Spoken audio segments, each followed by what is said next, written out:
Today, we have essential tips for beginning gardeners. We focus on starting small, plant selection, spacing, and container planting, and we have maintenance strategy tips as well as the value of involving your children and the importance of keeping a gardening diary. It's episode 384, Tips for Success with Your First Garden. We're podcasting from Barking Dog Studios here in the beautiful Abutilon jungle in suburban purgatory. It's the Garden Basics with Farmer Fred podcast, brought to you today by Dave Wilson Nursery. Let's go.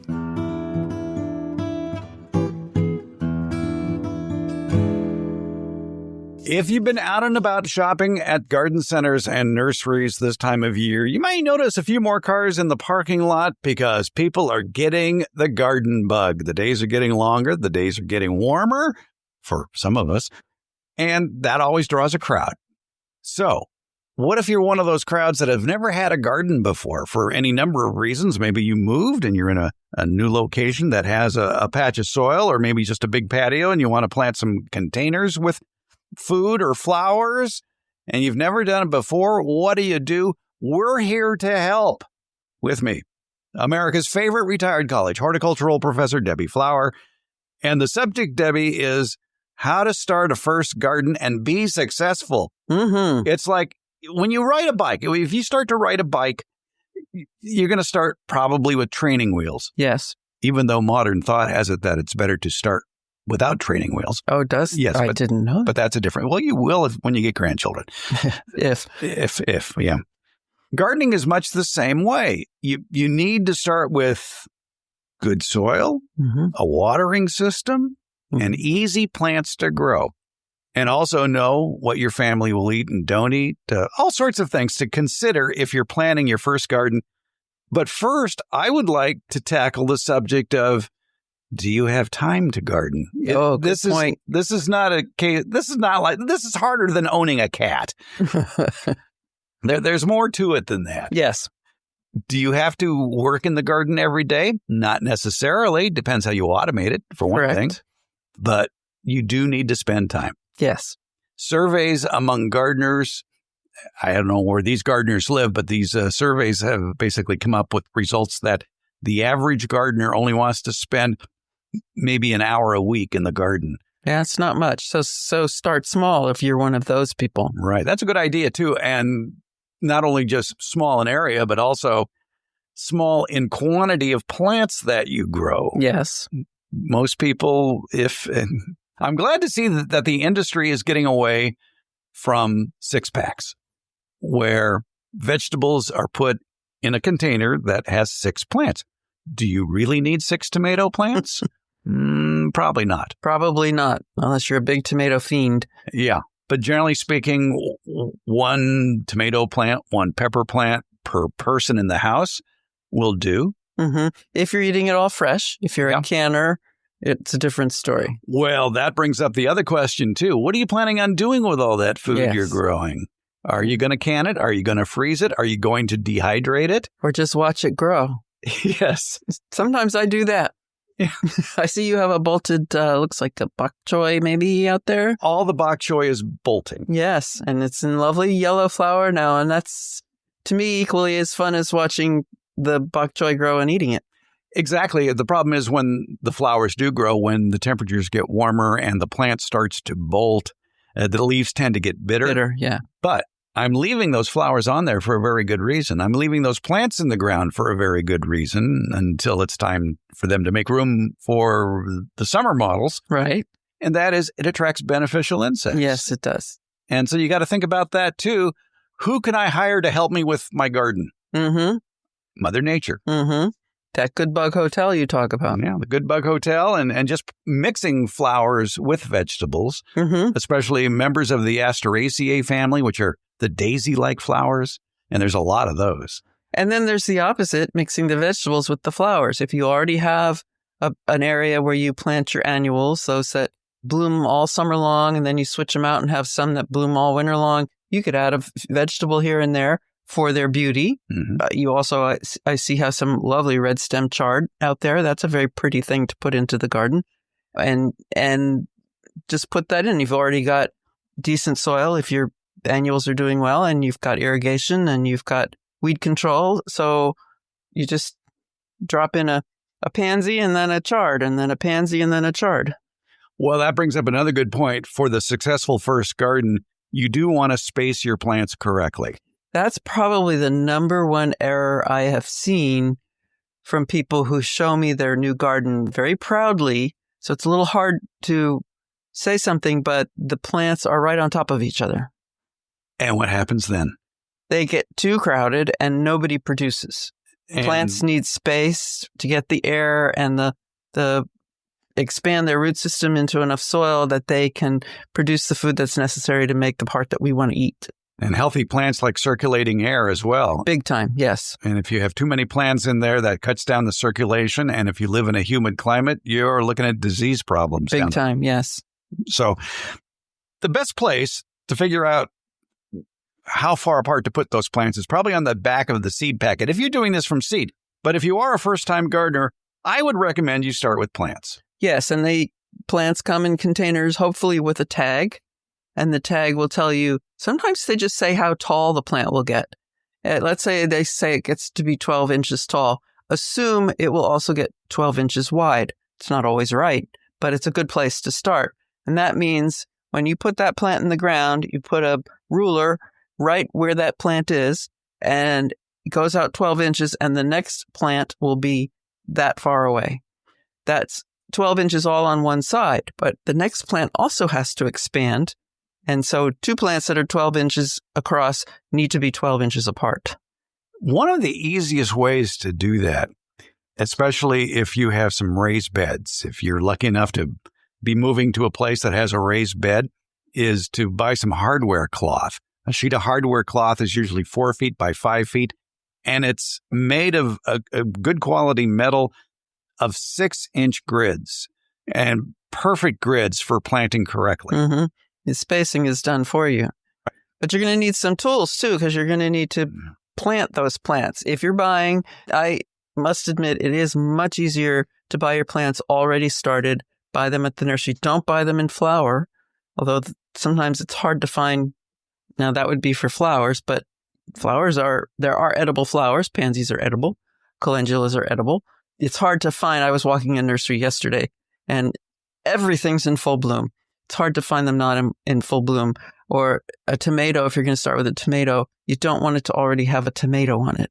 It's just tough on the plant to move from that pot into your garden and still be working on producing that tomato. But anyway, it's easier to buy a plant at the already grown, just a small one, in a container at the nursery, bring it home, knock it out of the pot. First thing you're going to want to do is mess with the roots. I know that sounds horrible, but it is better for the plant for you to disturb those roots before you put it in the ground. The roots that are circling around and around will never change direction. And so the plant can get sort of congested underground. So some people say use your fingers. I prefer that you have a pair of pruning shears and just cut the roots across the bottom in an X and up the sides. One slice, not in very deep, just to get those outer roots cut. And then you put it in the ground and you have to dig a hole. So for that, you're going to need some kind of a trowel, or another tool I really like is called a hori-hori. It's a Japanese, looks like a knife. It has serrations on one side and a point at the tip. It's very good for digging out weeds. You can also dig holes with it. It has kind of a scoopy shape. Yeah, it has a little bit of a scoop to it, a little bit of a V to it. And so you can dig a hole with one of those tools. You've cut the roots, put the plant in the ground, into the media. If it's a container going into a container, you plant it flush so the tops of the plants, the media from the container you brought it home in matches the media from the container in your raised bed. But if it's into the ground, you can plant it a little bit high. Of course, it depends on what kind of plant it is. But basically, you want the media to be about the same height as what you're planting into. By the way, you want the media to be the same, too. If you're planting in a hole, don't try to baby it with store-bought soil. Right. You're going to plant directly. The media it's coming in is basically store-bought soil, but it'll never outgrow that if you keep putting more store-bought soil around it. So you cut those roots, and then those new roots that form right behind those cuts will venture out into the field soil. Would you water that hole before you stick that plant in? I don't want my media to be completely dry. So either I've watered the whole bed and gotten it all, that would be my preference, is to run the system, turn it off, let it settle, then get my moisture meter. Or I can use my trowel or hori and dig a hole and get down about 6 inches. The roots of the plants I'm putting in that day, if they're grown at a nursery, will probably have roots only in the top 6 inches at this point, and make sure it's moist all the way down. And the plant in the container I'm planting should also have moist media. And of course, if you want the real true gardener experience, if you don't have a moisture meter, is grab a handful of that soil that's at the bottom of the hole and make a fist. And when you open your hand up, if it is a nice little dirt clod and it takes some effort to break it apart, that is the perfect soil moisture level. On the other hand, if when you squeeze it, water runs down your arm, the soil's still too wet. And if it just crumbles when you grab it, it's too dry. Right. All good ways to check if it's wet enough. By the way, a dirty hand is a happy hand. Bad nails, too. Bad nails, yeah. But there has been scientific proof that working in the soil with your hands soothes the mind. Okay. And that's what you're after, too. You're after some peace of mind. Well, I know it's definitely a place. The garden is a place I go to when I need that. Yeah. And there's plenty you can make as much work as you want or as little work as you want to a point. Yes. And I'm a lazy gardener. I spend hours a week in the garden, but I don't rush around. I just tootle around, look at things, deal with what I see. We should talk about placement. If you're a first-time gardener, you need to look at your yard and see where the sun is there the longest. Because if the instructions on the plant say needs 6 to 8 hours a day of full sun, you've got to figure out if that area is getting 6 to 8 hours of sun during the time of the year when it will be doing most of its growing, and that's spring and summer. So if you went out in the wintertime and looked at your yard at various times of the day and you thought, oh, this is getting sun all day, will it in the spring and summer when the trees nearby are in full leaf? There may be a shade. So know your yard. Yes. So it's, as we have said other times, it's good to spend time, at least a year ahead of time, watching those things in your yard before you actually site the garden. That's a perfect world, folks. Yeah. So you didn't do it and things aren't working out and you got some extra shade or in our climate, we can actually have too much sun on some things that can handle that, where we don't eat the fruit, where we eat the leaves. Those things can take a little bit more shade. You just learn from that. Yeah. Gardening is trial and error. Yes. And you adapt. It's a great learning experience. And you can get the kids involved too. Oh, they love it. Yeah. And especially there are certain plants I think are better planted from seed. You have less root issues. And fortunately for a lot of those plants, they're rather big seeds. Yes. To deal with. I'm thinking like pumpkin seeds. Yes. And kids love pumpkins and they can, once the fruit has formed, you can have them scratch something into the fruit. And as it ages, callus is what it does. And when the pumpkin becomes the color it's going to be at the end, you have this, whatever they scratched, a face, their name into it, and it becomes their pumpkin. That's how you keep the kids from fighting. They can just scratch their name and that's their pumpkin. Yes, exactly. Just make sure they all live, huh? Pressure. The pumpkins, not the kids. Oh, well, both. Yeah. Okay. That's a good point. So, yeah, and kids love big seeds. They're easy to plant. And there are certain seeds you can plant, too, they're fairly good size that will pop up quickly as well. And that's important. And I'm thinking like corn. Corn seeds are fairly quick, and they can pop up in 5 to 7 days. Yes. If the temperature is right. Right. That's critical. You need to know the seasons of gardening where you live. Your cooperative extension website should have that, or you can call them up and things you might ask are, when is our average last frost in spring? And when is our average first frost in fall? And a lot of the seed packets, if you're using seed, will say plant so many weeks before your last frost indoors and then move them out after your last frost. The other thing you can do is watch your night temperature. So you're going to have everywhere can have a summer or a warm season garden. Some places can have a cool season garden. Some places don't have enough hours to have a cool season garden. But knowing when your night temperatures have settled at 50 degrees, that's when you're into your warm season gardening. There's an old Roger Miller song called "You Can't Roller Skate in a Buffalo Herd," which is sort of self-explanatory. And when you're a gardener and you're growing things, a similar song might be, "You can't grow a zucchini when there's snow on the ground." Right.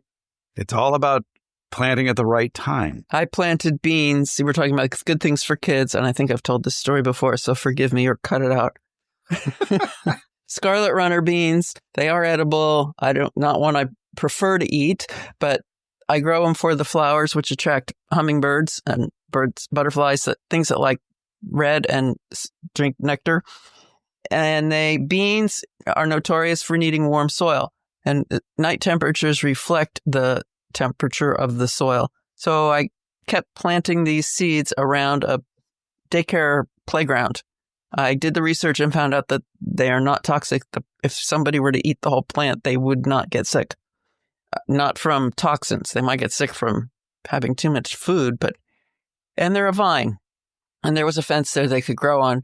And I kept going. I think I went 4 times and planted this seeds around this fence. And finally, the 4th time they came up and they grew up. They created a lovely green backdrop for the playground, and their seed pods are beautiful. They come out sort of a tan color and they have dots on them, and then they turn pink, and then they finally turn brown. And you can open them at any time along this maturation process. And the seeds inside are different colors too. And the kids just had a blast. Yeah, you left out the best parts of that story. I really like the fact that these kids were was it a daycare or a school? It was a daycare. Okay. And it was a daycare in Reno, which is in the high desert. And it's just a hot climate, period. But this particular school was mostly asphalt on the outside. There were busy roads nearby. Yes. There was no greenery to speak of. It was gravel on the playground. Yeah. Yeah. So you added color. Yes. It bothered me to go into that playground. So something color, shade, when you get close to a plant in summer and wind blows through it, and boy, is it windy in Reno. It's natural air conditioning. It worked out very well. Is it still there? I don't know. We moved. Right. All right. So when you're choosing plants, don't forget to ask your family, so what would you like to eat? No, I'm sorry. There is no M&M tree. You can't do that. But, I mean, there's a lot of tasty foods out there. It's an experiment for your kids to find out how they can expand their taste buds. Mm-hmm. Starting with, if you're going to do tomatoes, cherry tomatoes, little ones that little kids would love, ones that fit a single one in your mouth, and then you bite on it and you get this explosion of flavor. It can be very sweet, very juicy, that you just go out and pick them off the plant. Green beans, the same thing. You can just pick them off the plant and eat them right in the garden, are pretty amazing. Radishes, I don't frankly know a lot of people who just plain eat radishes. I cut them up and put them in things, or use them in place of potatoes and stews, but it's magic to pull them out of the ground and see what was under there. Oh, yeah, exactly. And carrots, too. But the problem with carrots is they're a real small seed. Yeah. But what you can do, and you offered this tip a lot, to remember where you planted the carrots, you plant radish seeds nearby. Yes. To let you know that, there's carrots planted there, too. Right. And pretty soon, after a while, the carrot leaves will come up, and then you'll know where they are. Yeah. So all these tips you're going to learn as you garden, and you're going to be trying to expand your garden. And one way to expand your first garden, in fact, it's not a bad idea to start your very first garden as a container garden. Yes. To use pots. Make sure there's drainage in those pots. Mm-hmm. And then you can move them around to the sunny areas. Yeah, I was at a big box store recently, and they have the half wine barrels with holes already drilled in the bottom. The times I've bought half wine barrels, I had to drill those holes, and that's hard work because that's hard oak wood. So I was pleased to see that. I don't know if they're made from hard oak, but you could get that, and then they have the roller bases, and put it on a roller base, and then you could, if you messed up with your sun predictions, you can move your container around, move it into the sun. But if you don't want to go as big as a barrel, you could get away with some smaller containers. And I think for most vegetables, a 15 would be fine. You're pushing it with a 10 or a 5-gallon size. So a 15 is 18 inches tall and 18 inches across. Okay. The opening. So that gives you an idea of how big it is. And when I did that with students, I had them paint. We cleaned the outside of the containers and we painted them with spray paint. And I brought a bunch of colors and they could do what they wanted. But you want a light color on the outside that reflects sunshine. Otherwise, you can boil the roots in the container. The sunshine can do that.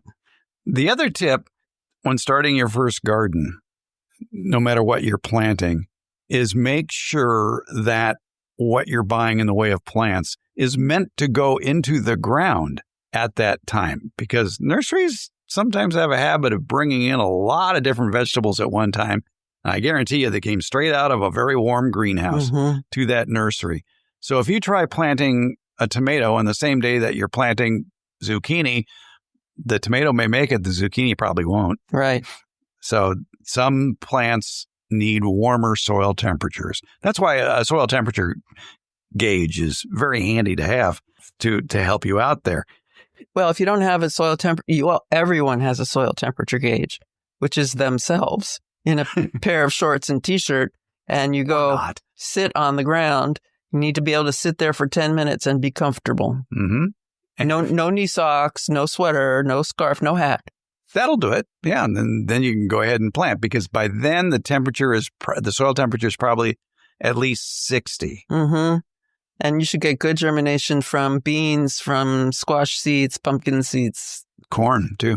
Tomatoes, anything, really. Yeah. You're beyond, or you're at the end of the lettuce season, the greens. They're We're still looking for the perfect lettuce variety for the summer in Sacramento. And it's all. And it's grown under cover, under shade, near the coast. I've seen fields of it. Mm-hmm. Oh, yeah, sure. Because on the coast of California, the temperature very seldom drops below 40 and very seldom gets above 90, 95 or so. But they're still using shade. Yeah. So it's a tough crop for the summer. Speaking of containers, if you go out to the nursery and start impulse buying plants, and then you go home and you say, well, I got some other things to do, I'll get to those plants later. Mm-mm. Is it a week later? Is it 2 weeks later? One piece of advice that I think our friend Don Shore, who owns Redwood Barn Nursery in Davis, advises people: when you get home, if you're not going to plant them in the ground that day, put them in larger containers. Mm-hmm. I learned that from Mary Helen Seeger, one of the people who owns Four Winds, or did own Four Winds Growers. I don't know who owns it now. Other Seegers. Other Seegers, okay. They grow citrus and sell them, among other things. Daphne, citrus, blueberries, yeah. So if you're going home with a 6-pack of flowers or a lot of vegetables in 4-inch pots, then you need to transplant them into ideally a 1-gallon container, which is 8 inches tall, 8 inches across, or not that? No, more like 6. Yeah, 6 by 6 or so, because that'll give that plant an opportunity to get a more vigorous root system going. Right. But then you have to have that time to do it and the facilities. You need the container media, you need the containers, and a place to put them. If I bring them home and I'm going to plant them tomorrow, I get the aluminum roasting pans from the cheap store and put them in a shady place and put the plants I just brought home, the 6-pack of pansies or whatever, and the 4-inch of whatever in there and water them. They're in the shade and they're watered. They're not going to grow, but it's going to preserve them from dying. Remember, they're watered daily at the nursery. If you just put them on the ground, put them somewhere and walk away for 2 days, they're probably going to be in very poor condition. You have a small yard and you think you don't have the room for fruit trees? Well, maybe you better think again, because Dave Wilson Nursery wants to show you how to grow great tasting fruits like peaches, apples, pluots, and nut trees. Plus, they have potted fruits such as blueberries, blackberries, raspberries, boysenberries, figs, grapes, hops, kiwi, olives, and pomegranates. These are all plants that you can grow in small areas. You can even grow many of them in containers on patios as well. It's called backyard orchard culture, and you can get step-by-step information via the Dave Wilson YouTube videos. So where do you find those? Well, just go to davewilson.com, click on the Home Garden tab at the top of the page. Also in that Home Garden tab, you're going to find a link to their fruit and nut harvest chart. You can be picking delicious, healthy fruits from your own yard from May to December here in USDA Zone 9. And something else you're going to find in that Home Garden tab. You're going to find the closest nursery to you that carries Dave Wilson's quality fruit trees, and they're in nurseries from coast to coast. So start the backyard orchard of your dreams at davewilson.com. It's more than just choosing the right plants to have a successful garden. There are a lot of elements that go into that first garden success. Let's continue our chat with Debbie Flower about starting your first garden. Well, let's talk about those ancillary things that go well with a successful garden, which includes placement of the garden where you can see it from a window in the house. Yes. And also how you're going to water that garden. And automated can give you a day off. Yes, it can. There are places, in this country that get rain on a regular basis. And that's a real concept here in California. But even there, an irrigation system is a benefit. A timer. There are some very simple irrigation timers. Houses have hose bibs. It has a connection to the hose bib. You just screw it on there and turn the water on at the hose bib, and you can just turn the dial. They have a limited, I want to say 180 minutes, maybe a limited amount of time that they will run, but they will then shut the water off. Mm-hmm. And when my dad was aging and his brain was aging and he was forgetting to shut off the water and coming out to floods the next day, I just put those on all my parents' hose bibs and it solved the problem. Bring them in for winter so none of the parts freeze, and put them back out in spring and they'll last for years. Yes. And do those have a battery in them? No. Yeah, those are mechanical. It's a wind-up toy. Yeah. If you get more, you can get more complicated as always. Oh, yeah. Ain't technology great? And those will have batteries in them, and they last me. I don't bring those in, and they last me about 2 years. But the twist ones, real easy. Anybody can use them. But that's definitely something to consider before you go shopping for plants is ask yourself, how am I going to water this? Do you have a hose with the right attachments?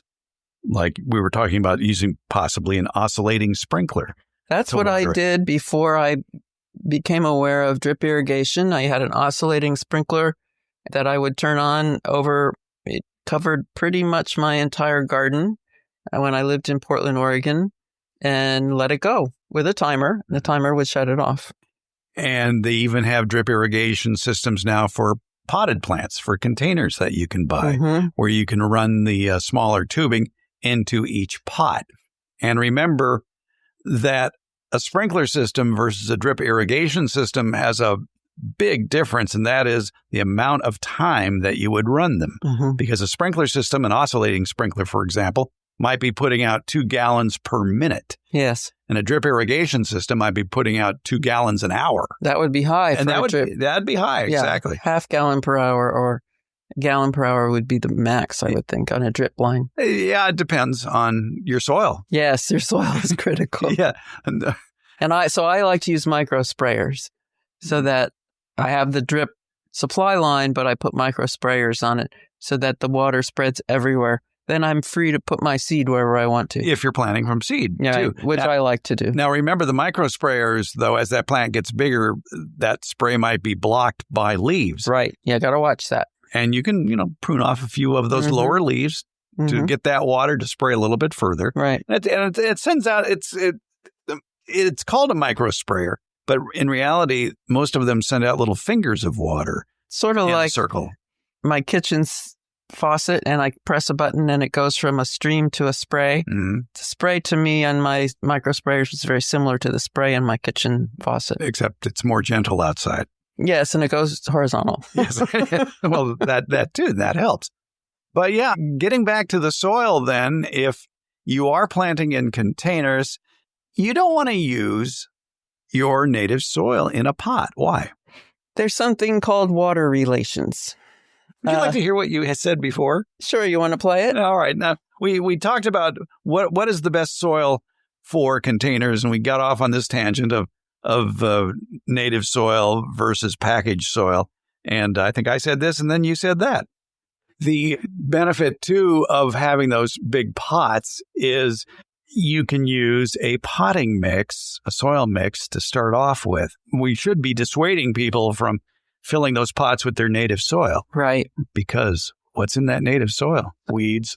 Right. Lots of live things that could harm your plant. And also the water relations of field soil are very different than container soil. Mm-hmm. And you need the water relations to be correct for the container, thus you use container soil.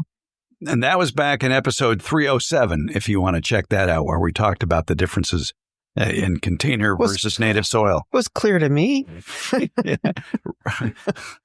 Okay, so what are water relations? Well, when a molecule of water meets a molecule of water and they date and they make more water. Yeah. No, that's not water relations. Water relations is how water moves through soil. Water does not drop through the spaces between the particles in soil. Water travels along the surface of the soil. It has to do with plus charges and minus charges. If you've learned about magnets or know about magnets, it's a similar kind of thing. But the water moves along the edges of each particle, and it moves in all directions until that volume of soil has become full. Then it stops at the bottom of that volume of soil, and the water just fills up. That's what happens in a container, regardless of what kind of soil you have in there. You apply the water to the top, it travels around the particles that are in the container, it gets to the drainage holes, it stops. If water is continually applied, then the water continues to come down from the top until all of the spaces between the particles in the soil are full of water, and then the next drop that's added to the top pushes a drop out of the bottom. That's pretty simple. Does that make sense, Fred? What also brings up the other topic of why, if you are growing your plants in containers, why you don't want to fill up the bottom of that container with the pebbles or broken pots or some other non-soil. Well, then that becomes the bottom of the soil. And so let's say rocks, people tend to use gravel, or you can buy it in bags and put some in the bottom, and it's still recommended in places, and that is incorrect. But let's say you do that the water will move through your soil till it comes to this place with much, much different particle sizes, and the water will stop. It may stop completely, or it may just slow down drastically, but enough slow down that the soil above will fill up with water till it's completely full, and the next drop pushes a drop into whatever's below it. You've shortened the root zone by putting the rocks in the bottom. You have not improved the drainage. You have shortened the root zone. Field soil in general has smaller particle sizes than the stuff we buy in bags that is considered container soil. Container soil is organic matter, which is much bigger than any component of soil except organic matter. Soil is made of rocks that have been broken down to different sizes. The bigger sizes of soil are sand, the medium sizes are silt, and the smallest sizes are clay. And they all fit together to make field soil. So the spaces between those small soil particles are very small. Plant roots need both oxygen and water. If you add water put those in a container, add water to the top, there's a lot of surface area in soil. It has to get around all these little particles, sand, silt, and clay. It takes a very long time for the water to get from the top to the bottom, and there are very few spaces for air. Thus, the plant sits in water for too long.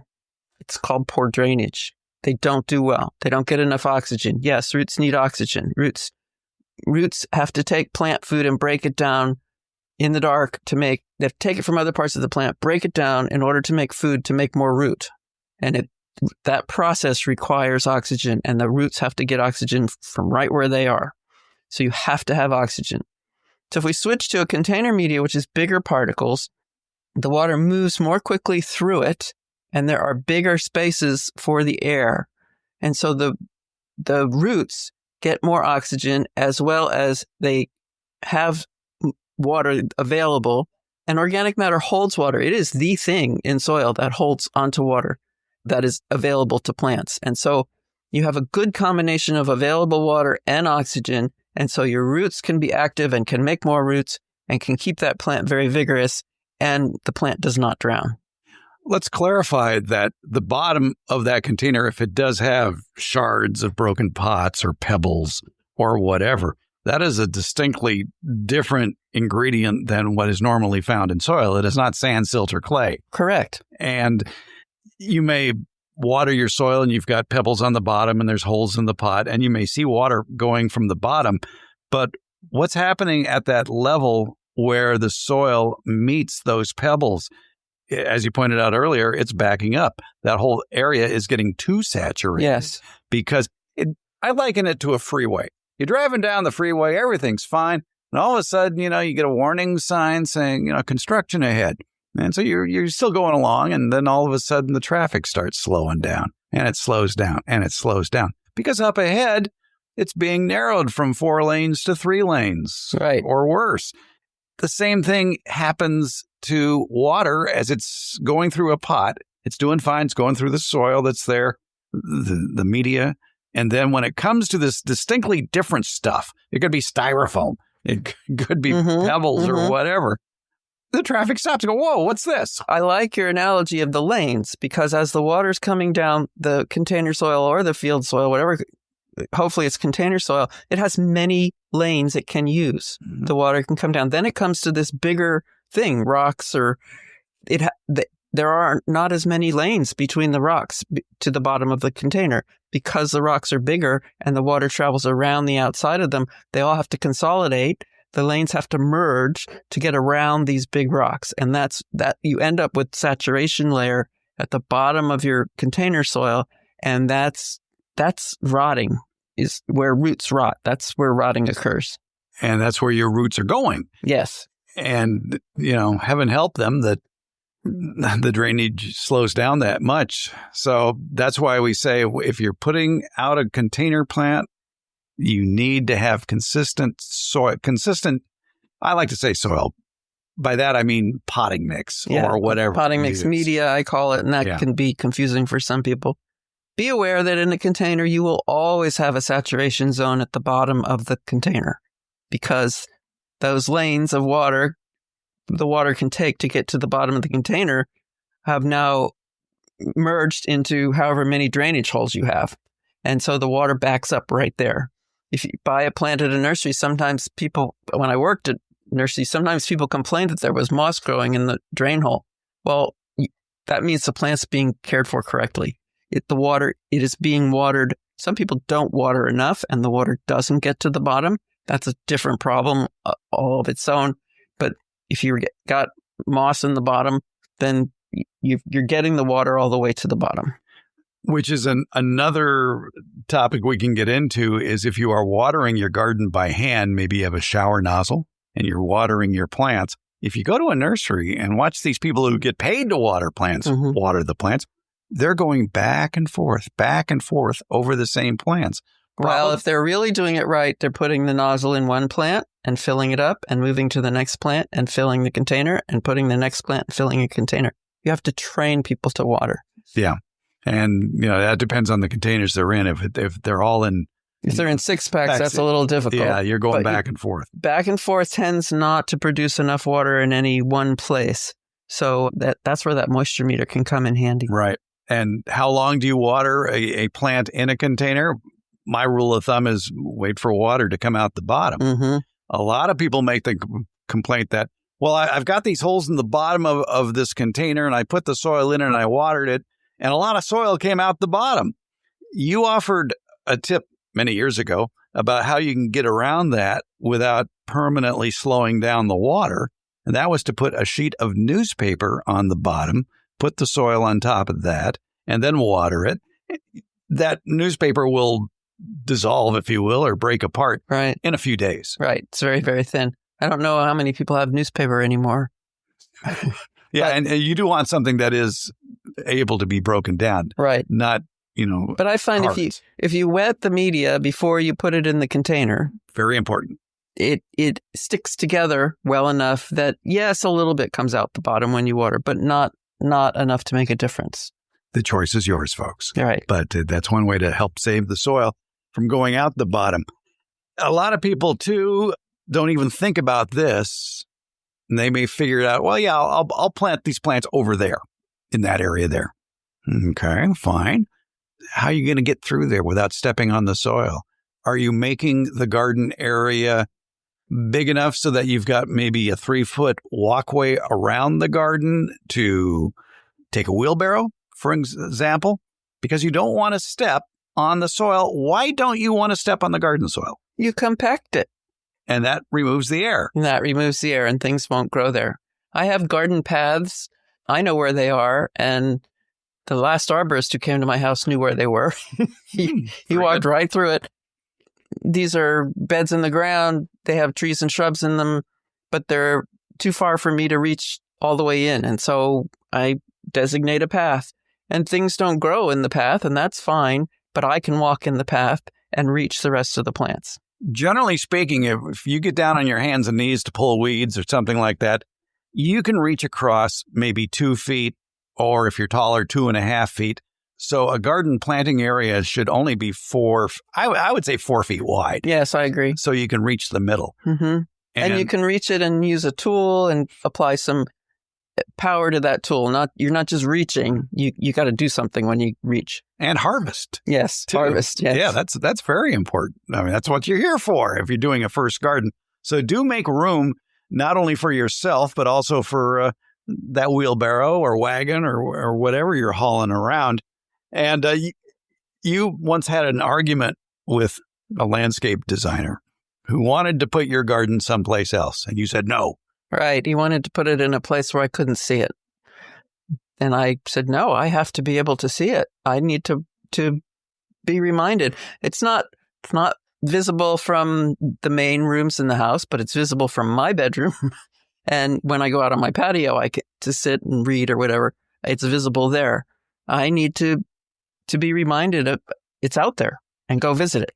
And it's especially ideal if it's at a window that you normally use, like maybe a kitchen window. Mm-hmm. Or if you have a den or your TV room or whatever, and you've got a big glass patio door there, see it through that. Right. Have your containers on your patio if you're doing container gardening. Yeah. Yeah. Just have it visible.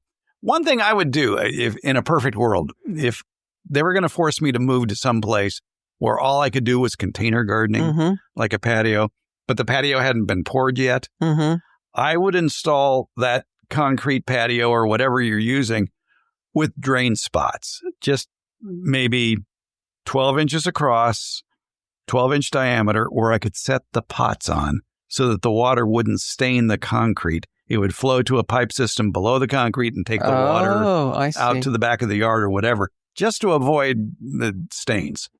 Yeah, the metal cattle troughs that I have bamboo in on my patio, something in them has started rusting. Oh. And I think I've done some research and it's the solder. I think. I'm not positive.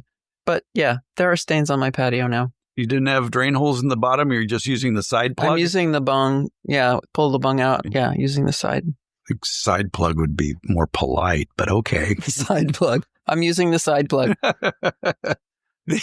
But yeah, drainage, it comes down to that. It's amazing what it can harm, including cattle troughs like that, and which are excellent too, by the way. They are. Yeah. They are. I visit Tucson, Arizona regularly because that's where my husband is from, and they use them there. People say, oh, they get too hot. Well, Tucson is about as hot as it gets, and they don't line them with anything. Mm-hmm. They don't paint them. They just use them as raised beds. I took the precaution on mine. I grow blueberries in the cattle watering troughs, which are about 6 feet long, 2.5 feet tall, maybe 2 feet, 3 feet wide. And it's galvanized steel. But what works on it perfectly is tractor paint. Mm. So if you go to a Tractor supply store? Oh, yeah, exactly. A tractor, something like a tractor. But I would bet the big box stores have an area of tractor paint. Some kind of metal paint. Yeah.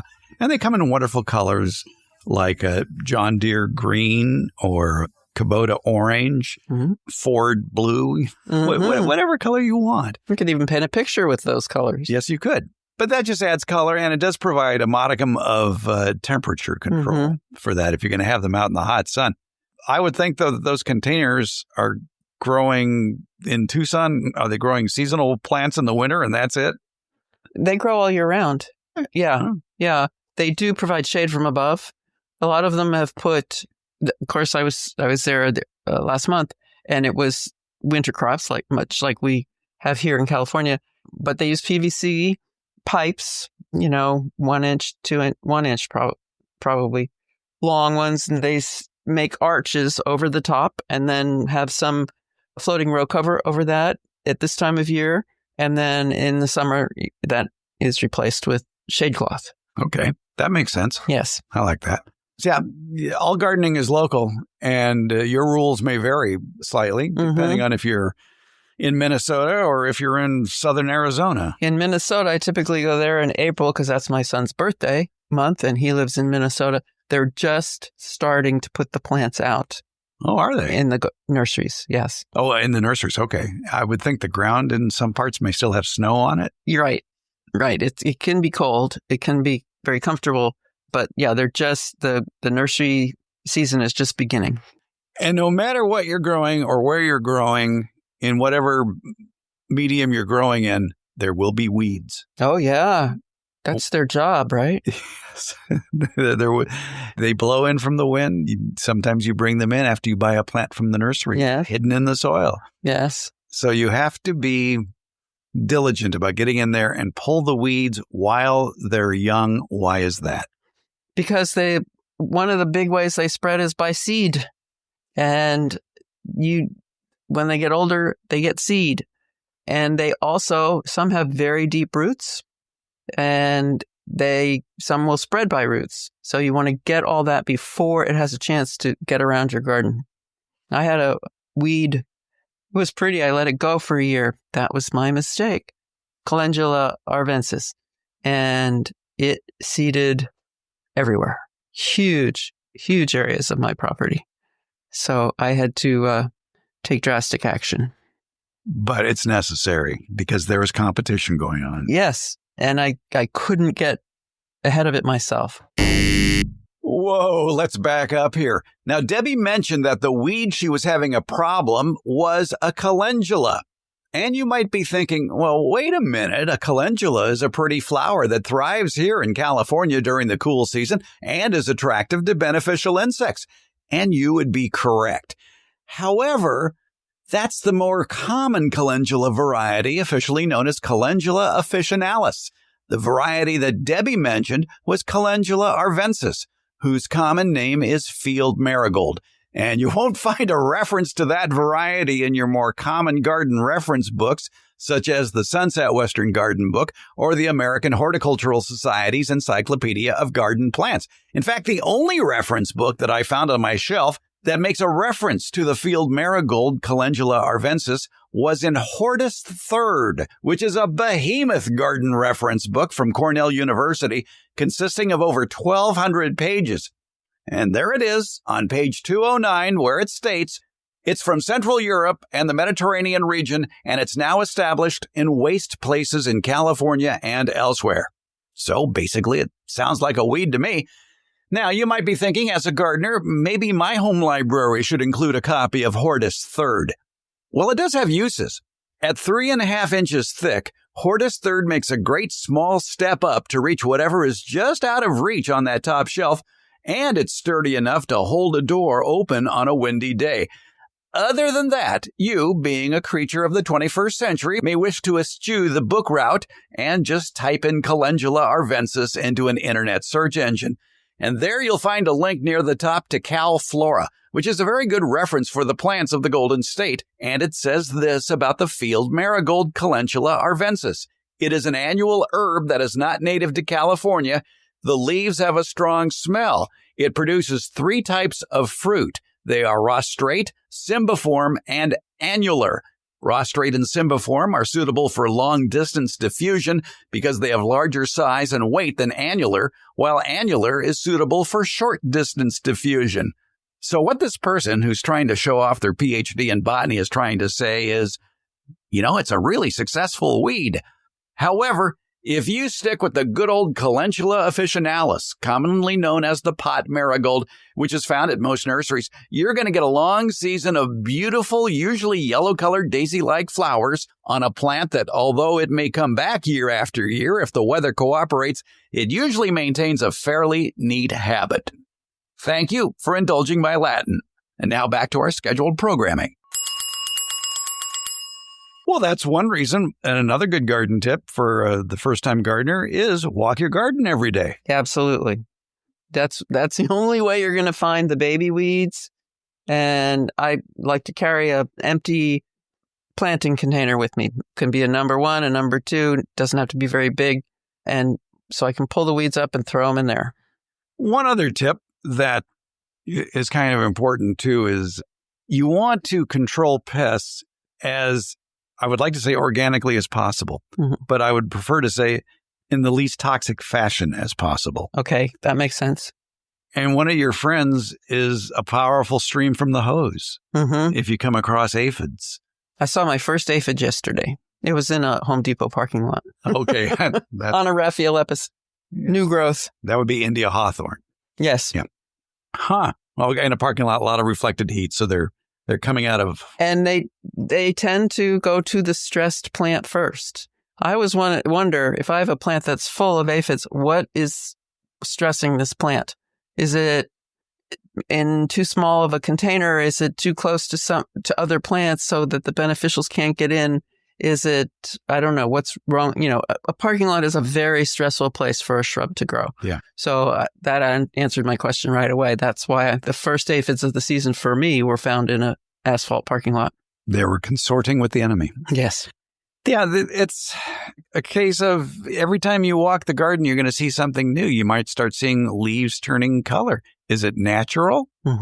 Or is there a problem? And usually, if you see problematic coloring in a leaf, especially brown portions, that's usually a watering issue. And unfortunately, it could be either too much or too little. Yeah, that's when you've got to use that water meter, moisture meter, or dig down and use your hand.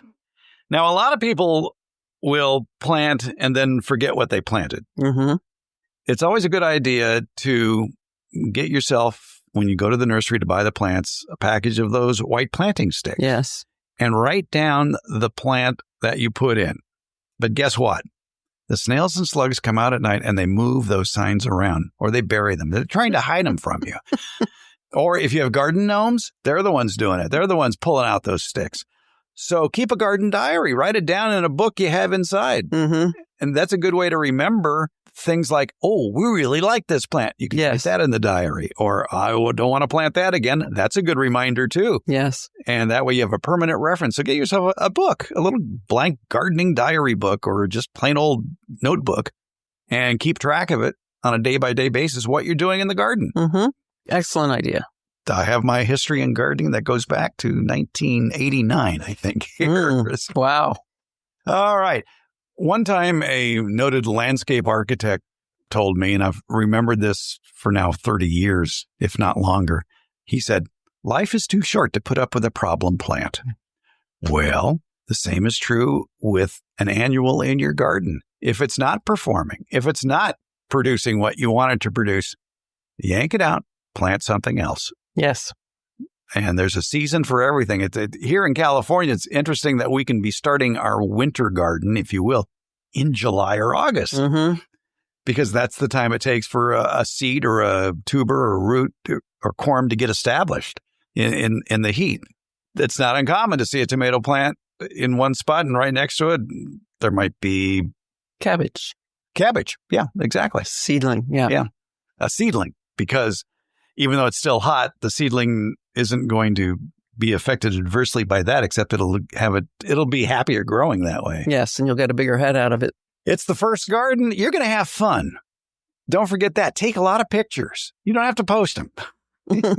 Honestly, you don't have to post them. But if you want to, go ahead. Fine. Your family will enjoy it. This is a hobby that lasts a lifetime. Mm-hmm. And you'll always, if you start gardening once, you'll always want to garden again. It might be smaller in scale. It might be more convenient for you if the garden bed is raised.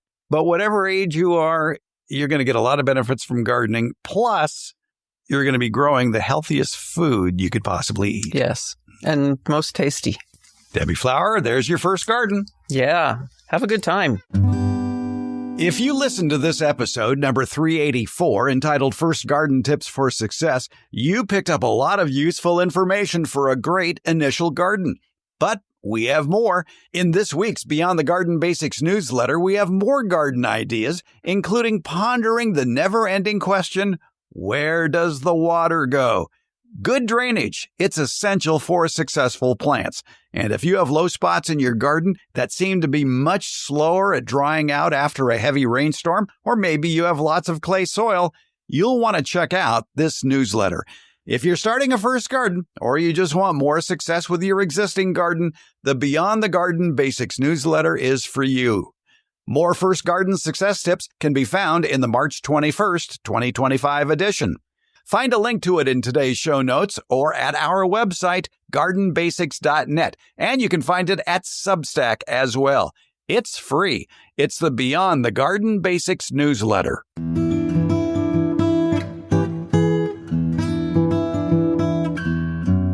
Garden Basics with Farmer Fred comes out every Friday, and it's brought to you by Dave Wilson Nursery. Garden Basics is available wherever podcasts are handed out. For more information about the podcast, as well as an accurate transcript of the podcast, visit our website, gardenbasics.net. And thank you so much for listening and your support.